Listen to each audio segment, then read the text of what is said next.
어쨌든 먼저 죄송하고 또 감사드립니다. 건강했어야 되는데 조금 그러지 못해서 며칠 이 자리를 비웠습니다. 여러분들한테 죄송하고요. 그러면서 또 많은 분들이 기도해 주시고 걱정해 주셔서 건강하게일 것 같습니다. 어쨌든 건강하게 돌아오게 되었습니다. 여러모로 감사합니다. 말씀 보시죠.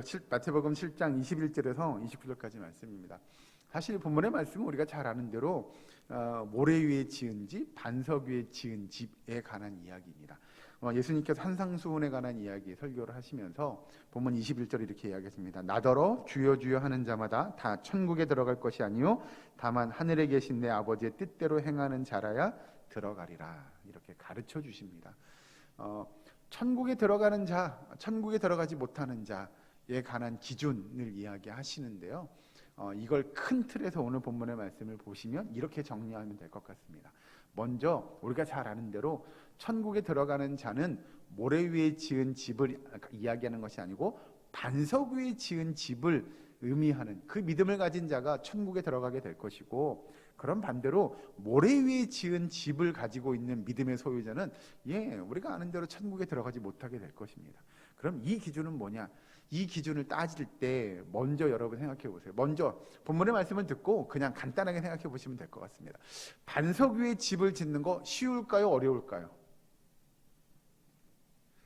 반석 위에 집을 짓는 거 쉽지 않을 것 같습니다. 그죠?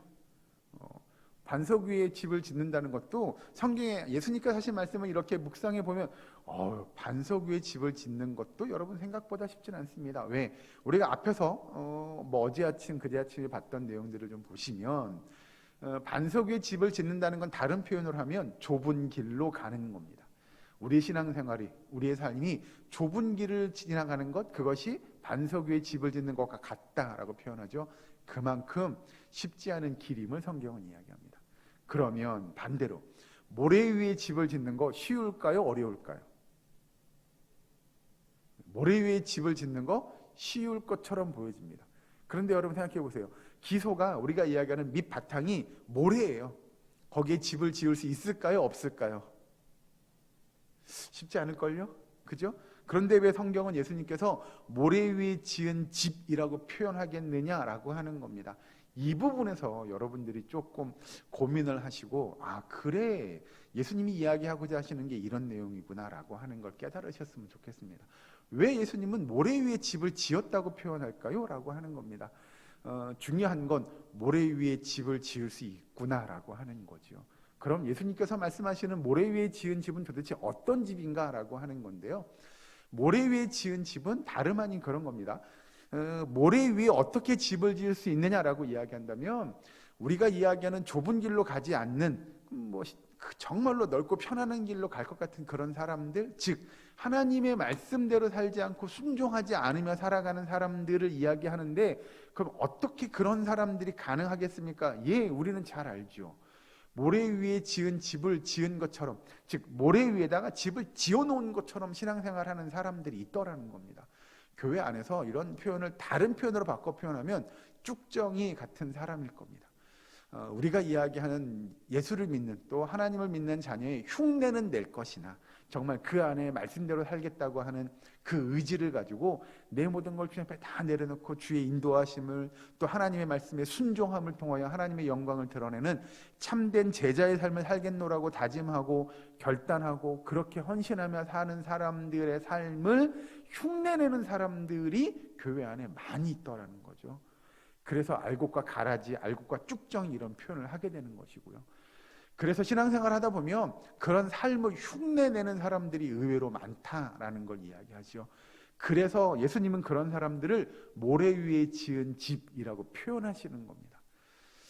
그래서 우리는 성경에서 이야기하는 대로 모래 위에도 집을 지을 수 있군요 라고 하는 것들을 깨달으셔야 됩니다. 그게 가능하군요. 어떻게 그런 일들이 가능하죠가 아니고요. 그런 일들이 우리 사이에서 벌어진다는 겁니다. 내 주변에 있는 나와 신앙생활 함께하는 사람들도, 또 많은 하나님의 백성이라고 하나님의 자녀라고 자처하는 사람들도 그렇게 살아가더라는 겁니다. 즉 그리스도인의 모습을 흉내내며 살아가긴 하지만 정말로 반석 위에 집을 지은 것과 같은 그런 헌신함으로, 그런 순종함으로 살아가지 않는 사람들도 교회 안에 많이 있음을 가르쳐주게 되죠. 그래서 밑에 가서 쭉 보시면, 넘어가서 보시면 28절 말씀, 그래서 그 모든 말씀을 들은 28절 다시 한번 여기 읽어주실까요? 28절 시작. 예수께서 이 말씀을 마치심에 무리들이 그의 가르치심에 놀라니 라고 하는 겁니다. 그렇게 예수님께서 모래 위에 지은 집에 대한 것, 또 반석 위에 지은 집을 지은 것이 어떤 것인지에 대한 이야기들을 쭉 비유적으로 설명을 하고 났더니 그 이야기를 들은 사람들이 다 놀랬다라고 이야기합니다. 우리는 그런 생각하죠. 역시 예수님이셔. 예수님의 말씀을 증거하니 사람들이 다 놀랬어 라고 이야기하는 그 예수님의 말씀이 정말 권위 있고 능력 있는 것처럼 보여지나, 여러분 여기서 중요한 것 한 가지는, 그러면 그 다음이 문제입니다. 놀란 것, 우리가 이야기하는 말씀의 은혜를 받고 도전받는 것 좋습니다.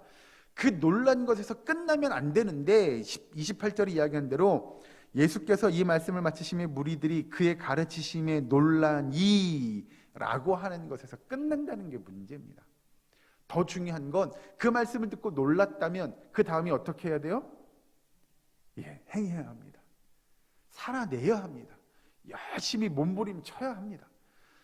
그 말씀대로 그래? 우리의 삶이 모래 위에 지은 집처럼 살면 안 돼?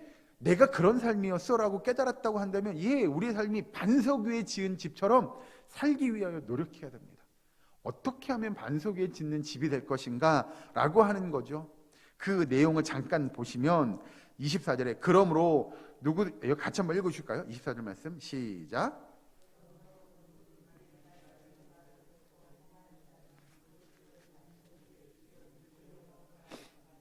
아멘. 여기서 이야기한 대로 24절에 그러므로 누구든지 나의 이 말을 듣고 행하는 자라고 하는 겁니다. 그 반석 위에 집을 짓는 자는 말을 듣고 놀라는 자가 아니고 뭐 하는 자라고요? 행하는 자입니다. 거꾸로 설명해 볼까요? 그럼 모래 위에 집을 지은 것과 같은 삶을 사는 사람 어떤 사람이냐면, 누구든지 나의 이 말을 듣고도 행하지 않는 자라는 거죠. 그래서 놀라는 데서 우리가 이야기하는, 보통 우리가 설명하는 대로 은혜 받았어요, 도전 받았어요, 너무 좋았어요 해서 끝나는 것이 아니라 그 말씀을 듣고 정말로 행하는 삶을 사는 겁니다.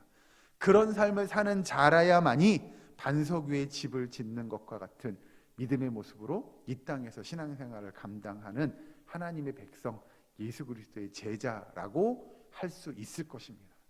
여러분, 오늘 아침에 우리가 결단하고 헌신하고 간절히 바라기는 진정으로 모래 위에 집을 짓는 것과 같은 삶이 아닌 믿음의 반석 위에, 하나님의 말씀 위에, 그 반석 위에 집을 짓고 하나님의 말씀을 진심으로 행하며 우리가 하나님의 말씀에 놀라고 그 깨달은 바대로 이 땅에서 신실하게 하나님의 영광을 드러내는 믿음의 삶을 경주할 수 있는 저와 여러분 되기를, 우리 예사랑교회 모든 권속될 수 있기를 주의 이름으로 간절히 축원합니다.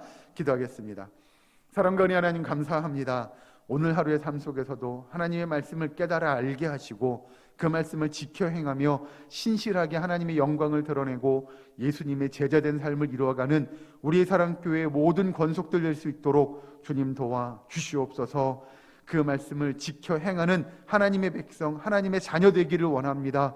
주여, 그 말씀 따라 살아갈 수 있는 힘과 능력을 허락하여 주시옵시고 용기와 의지를 허락하여 주시옵소서. 아버지, 이 시간도 기도합니다. 간구합니다. 주께서 우리의 기도와 간구를 들으시고 특별히 우리 가운데 아파하고 힘들어하는 환우들에게 주께서 병고침의 역사를 허락하여 주시옵소서. 그 기적과 같은 역사를 베풀어 주시옵소서. 저들이 이 예배의 자리에 나와 함께 영광 돌리며 함께 하나님의 역사를 이뤄갈 수 있도록 주여 인도하여 주시옵소서. 아버지, 우리의 사랑교회 모든 권속들의 삶을 오늘 하루도 주께서 눈동자같이 지켜주시기를 간절히 바라옵고 나오며 예수님의 이름으로 기도하옵나이다. 아멘.